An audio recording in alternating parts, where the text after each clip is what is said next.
அனைவருக்கும் இனிய வணக்கம். இன்று மார்ச் மாதம் 25ஆம் தேதி புதன்கிழமை. இன்று சுப முகூர்த்த நாள். வளர்பிறை அஷ்டமி மாலை ஆரம்பமாகும் நாள். மிருகசீர்ஷ நட்சத்திர நாள். இன்றைய தினராசி பலன்.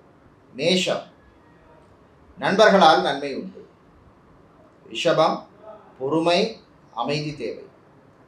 மிதுனம், தாய் தந்தையருடைய ஆரோக்கியத்தில் முன்னேற்றம் உண்டு.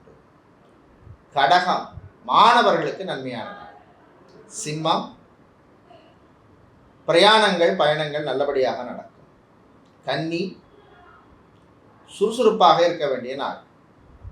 துலாம், உங்கள் ஆரோக்கியத்தில் கவனம் தேவை. சந்திராஷ்டமம் இருப்பதனால். விருச்சிகம், செலவு குறையும். தனுசு, நண்பர்களால் நல்ல செய்தி வந்து சேரும். மகரம், காதலில் தோல்வி. கும்பம், உறவுகளால் நன்மை உண்டு. மீனம், தம்பதிகளிடையே ஒற்றுமை ஏற்படும்.